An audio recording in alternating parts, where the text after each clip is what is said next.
వివాహం ఆలస్యం, నిరుద్యోగం, ఉద్యోగ సమస్యలు, ఆర్థిక సమస్యలు, నరదృష్టి, వ్యాపారాభివృద్ధి కొరకు ఈ ఆలయాన్ని సందర్శించండి. శనీశ్వర దేవాలయం road number 3, Dwarakanagar main road, Munuganuru, Hayat Nagar, Hyderabad, Telangana. Phone number 9393584460. Shanishwara అనుగ్రహ ఫల సిద్ధ్యార్థం ఆలయాన్ని సందర్శించి సకల దోషముల నుండి విముక్తి పొందగలరు. నాగనాథ్ గారు, రాహుకేతులు మనిషి మనుగడకి, అభివృద్ధికి అవరోధాలు అంటారు. ఇది నిజమేనా? రాహు అంటే ఏంటో తెలుసు. రాహు అంటే కేతు అంటే కలియుగానికి. నాగనాథ్ గారు, రాహుకేతులు సంతాన ప్రాప్తి లేకుండా చేస్తాయి అంటారు. నిజమేనా? రాహుకేతువులు దేనికి సిగ్నిఫికెన్స్ అంటే మనిషిలో ఉన్నటువంటి. నాగనాథ్ గారు, ఇప్పుడు రాహుకేతుల ప్రభావం వల్లే పొలిటికల్ అండ్ ఫైనాన్షియల్ స్కామ్స్ జరుగుతాయి అంటారు. ఇది ఎంతవరకు నిజమంటారు? దుర్మార్గపు ఆలోచనలు, కాన్స్పిరసీస్, చీటింగ్, ఇవన్నీ కూడా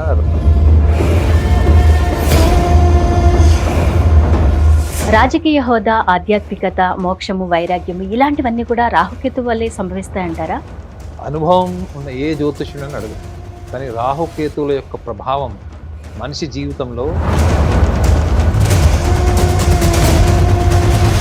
కేతువు వల్ల ఏంటంటే అదే వ్యవహార శైలిని అధిగమించలేక, గెలవలేక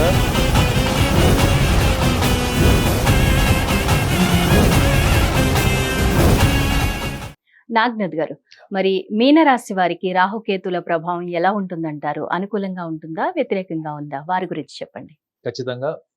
హిట్టివి ప్రేక్షకులకు అందరికీ కూడా నమస్కారం. హర్షిణి గారు, మీనరాశి. సో మీనరాశి వాళ్ళకి ఏంటంటే షష్ఠమ వ్యయభావాల్లో రాహుకేతువు ఉంటుంది. షష్ఠమ భావం అంటే సింహరాశి, మీనరాశి నుంచి. వ్యయభావం అంటే 12th హౌస్, మనం మోక్ష స్థానం అంటాం దాన్ని. సో దీంట్లో రాహు ఉన్నాడు. సో మీనరాశి వాళ్ళకి రాహు యొక్క ఇంపార్టెన్స్ తెలియాలి ఫస్ట్. రాహువు అనేవాడు ఒక మాయలో ఉంచుతాడు, లేని ప్రపంచాన్ని సృష్టిస్తాడు.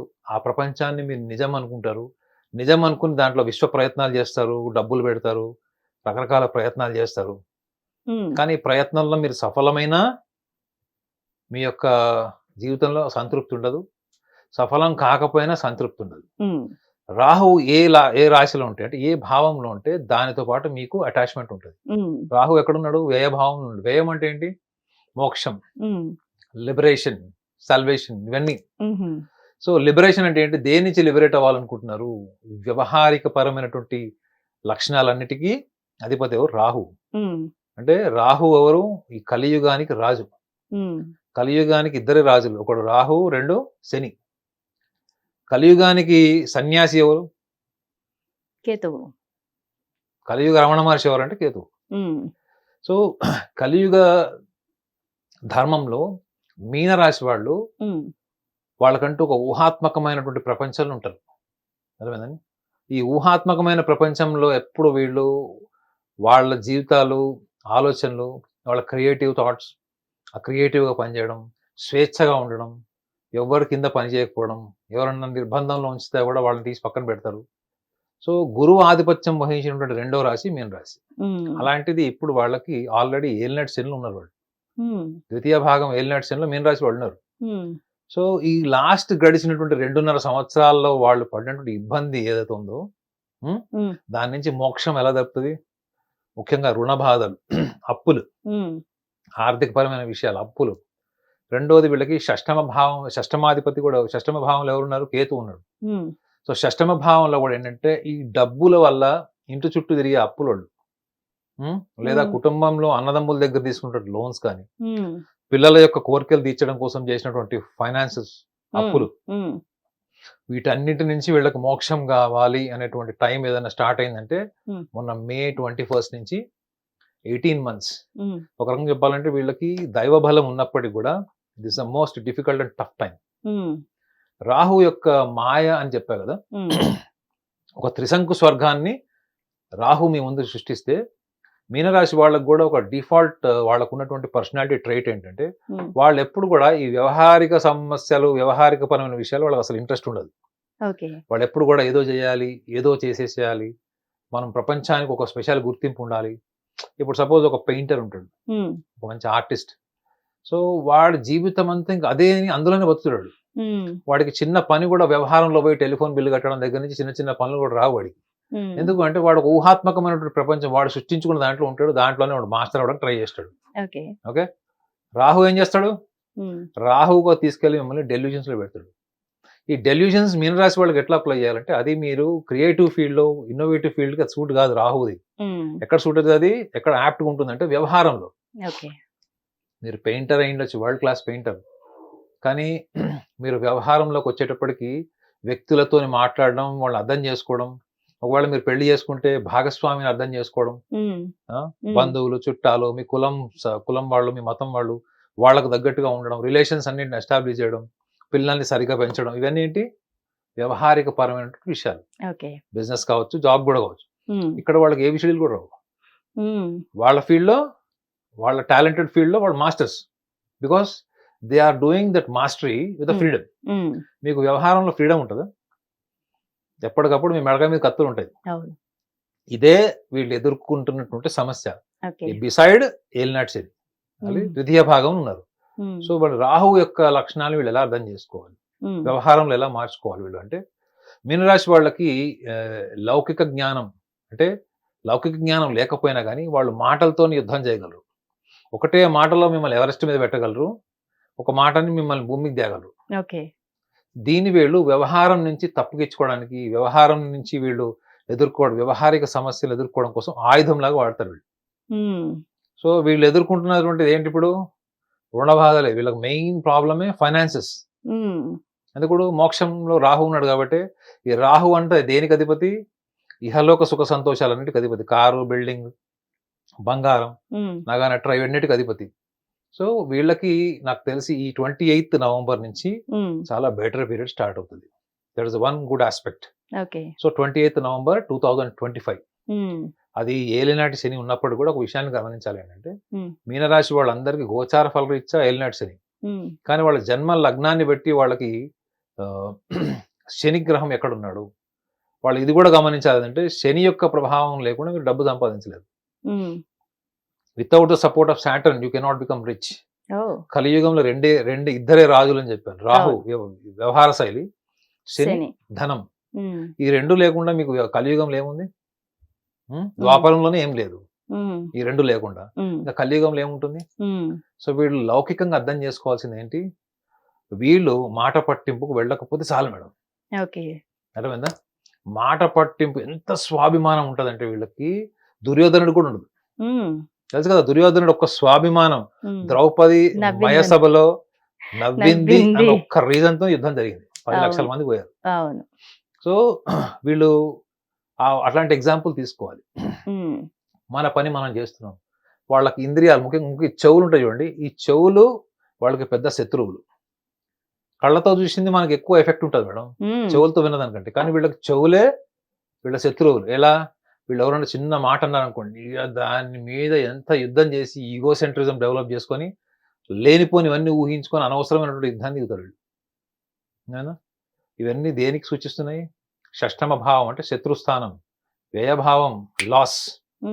So what they are losing? Financial resources they are losing. Instead of generating, developing financial resource, they are addicted for debts and loans. అప్పులు. దీనివల్ల ఏమవుతుంది? షష్టమ భావంలో ఉన్న కేతు ఆధ్యాత్మిక బలాన్ని ఇచ్చేవాడు కూడా ఏం చేయగలుగుతాడు? సో నీ బుద్ధిని ఎలా వాడాలి? నువ్వు పనిచేసే చోట నీ చెవులకి దూది పెట్టుకోవాలి. దూది అంటే అర్థమైంది కదా, బయట నుంచి పెట్టే దూది కాదు, లోపల సాఫ్ట్వేర్ లో మీరు వాటికి బ్లాక్ కాదు. మరి నేను అంత ఫిలాసఫీ చెప్పాను, ఎందుకంటే చెడు వినకు కాదు, చెడు వినండి. గాంధీ గారు చెప్పారు కదండి, చెడు వినకు, చెడు మాట్లాడకు. ఆయనే ఫాలో కాదు, ఆయన చెప్పింది. అది కొంతమంది చెప్పేవాళ్ళకి చెప్తారండి, వాళ్ళు ఫాలో గారు. సో ఇప్పుడు ఈయనకి ఈ ముఖ్యంగా మీనరాశి వాళ్ళకి కావాల్సింది ఏంటంటే, ఎప్పుడైతే ఉద్యోగం చేస్తున్నారో దే మస్ట్ డెవలప్ కంటెంట్మెంట్. అంటే ఈ కంపారిజన్స్ ఆఫ్ సుపీరియారిటీస్ అండ్ ఇన్ఫీరియారిటీస్, ఈ డిస్క్రిమినేషన్, సుపీరియారిటీస్, ఇవి పక్కన పెట్టడం. మేడం ఈ చిన్న చిన్నవే ధార్మిక బలాన్ని పెంచుతాయి మేడం. మన దురదృష్టం ఏంటంటే, మనం ధార్మికత, ఆధ్యాత్మికత అంటే బయట ఏదో వెతుకుతున్నాం. నిజమైన ధార్మికత ఎక్కడ ఉంటుంది మేడం? మీరు ఒకవేళ మీరు శ్వాస మీద మీరు గనుక మీరు ఒక్కసారి దృష్టి పెట్టి వెళ్ళిపోతే మీకు తెలిసేది ఏంటి చెప్పండి? ముఖ్యంగా మీనరాశి వాళ్ళకి కూడా చెప్తున్నా, వేరే రాశులకు చెప్పలేదు. ఉమ్, మీరు జీవితాంతం ధ్యానంలో ఉండి, లేకపోతే అత్యున్నతమైనటువంటి ధార్మిక జీవితాన్ని గడిపిన తర్వాత ఉమ్, మీరు తెలుసుకునేటువంటి ఒక చిదంబర రహస్యం ఏంటి? ఉమ్, దేవుడు మీరే అని తెలుసుకుంటారు. You are the God. You are the God. పరమాత్మ అంటే ఏంటి మేడం? పరమ ఆత్మ అంటే పరం అంటే మొత్తం కలిపినట్టు వాడే ఆత్మ. సో మీలో ఆత్మ ఉన్నప్పుడు పరమాత్ముడు మీకు ఎట్లా డిటాచ్డ్ అయ్యాడు? అవును. అవునా? అలాంటప్పుడు మీరు ఎందుకు వ్యక్తుల్ని మీరు డిఫరెంట్‌గా ఎందుకు చూస్తున్నారు? ఉమ్, డిఫరెంట్‌గా చూడడానికి కారణం ఏంటంటే హైపర్ సెన్సిటివిటీ. మాట పట్టింపు వల్ల మీరు కోల్పోతుంది ఏంటి? అవకాశాలు. ఉమ్, అవకాశాలను సద్వినియోగం చేసుకునే తెలివితేటలు ఉన్నప్పటికి కూడా ఎందుకు? స్వాభిమానం. ఉమ్, ఎందుకు అడగాలి? మనం ఎందుకు చేయాలి? ఒకవేళ చేశామనుకోండి పరువు పోతది. మాట పట్టింపు. ఇవన్నిటికంటే గొప్ప స్థాయి వీళ్ళలో ఉన్నటువంటి ధార్మిక బలం. ఉమ్, మీనరాశి వాళ్ళకి డిఫాల్ట్ గురువు లక్షణాలు ఉంటాయి తెలుసా మీకు?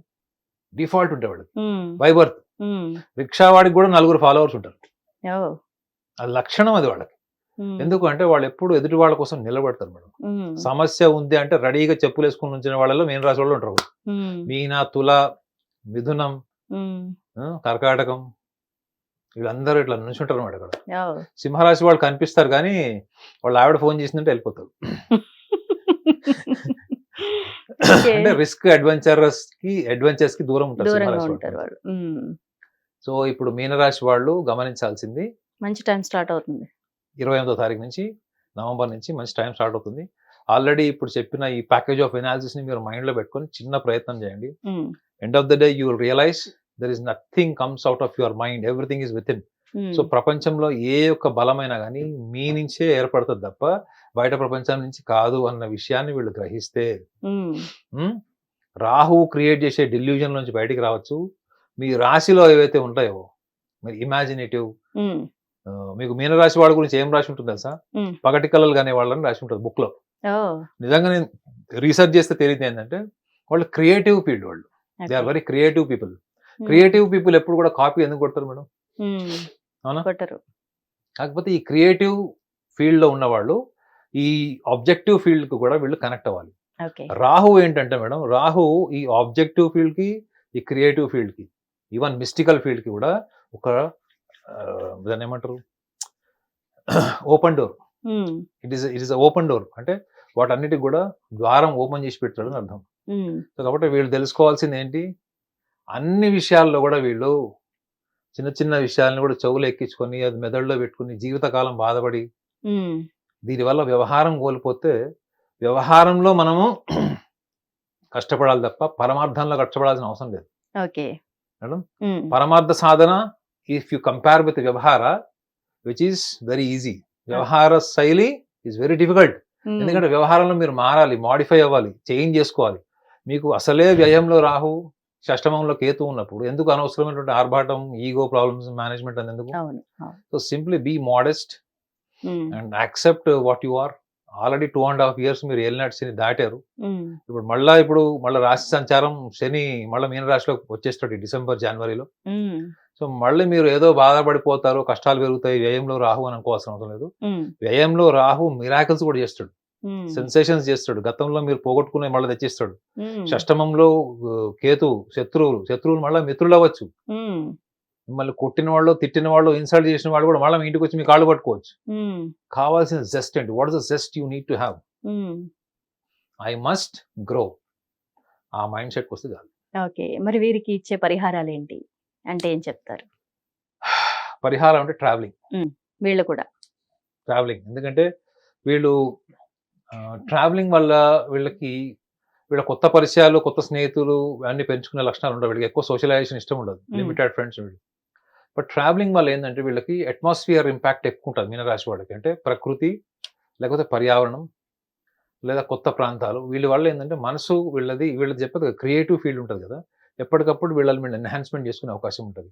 ఒకటి ట్రావెలింగ్ వీళ్ళకి చాలా యూజ్ అవుతుంది. రెండోది మ్యూజిక్. ఈ రెండిటి వల్ల వచ్చేటువంటి రిలాక్సేషన్ వీళ్ళు ఎన్ని యాత్రలు చేసినా రాదు. ఏం యాత్రలు అర్థమైంది కదా, రాదు. ఎందుకంటే వీళ్ళకి డిఫాల్ట్ ఆ స్పిరిచువల్ బెంట్ ఉంది కాబట్టి వీళ్ళు కొత్తగా బయట నుంచి తెచ్చుకోవాల్సింది ఏం లేదు. ఏ have to realise and connect travelling, music definitely వీళ్ళు ఎన్హాన్స్ చేస్తుంది. సూపర్ చెప్పారు. థ్యాంక్ యూ వెరీ మచ్ అండి Naganath garu. Hit TV app ఇందులో short news, live news, entertainment shows, movies, digital magazines తో పాటు మీ జిల్లా వార్తలను కూడా ఫ్రీగా చూడొచ్చు. ఇంకెందుకు ఆలస్యం, వెంటనే హిట్ టీవీ యాప్ ని డౌన్లోడ్ చేసుకుని ఫ్రీగా ఎంటర్టైన్మెంట్ పొందండి. Hit TV app. Hit TV app. Hit TV యాప్ని ఫ్రీగా డౌన్లోడ్ చేసుకొని ఎంజాయ్ చేయండి. మీకు నచ్చిన ఎంటర్టైన్మెంట్ కోసం హిట్ టీవీ యాప్ ని ఫ్రీగా డౌన్లోడ్ చేసుకుని ఎంజాయ్ చేయండి. హిట్ టీవీ యాప్ని డౌన్లోడ్ చేసుకుని ఆస్వాదించండి, ఆశీర్వదించండి. ఇంతమంది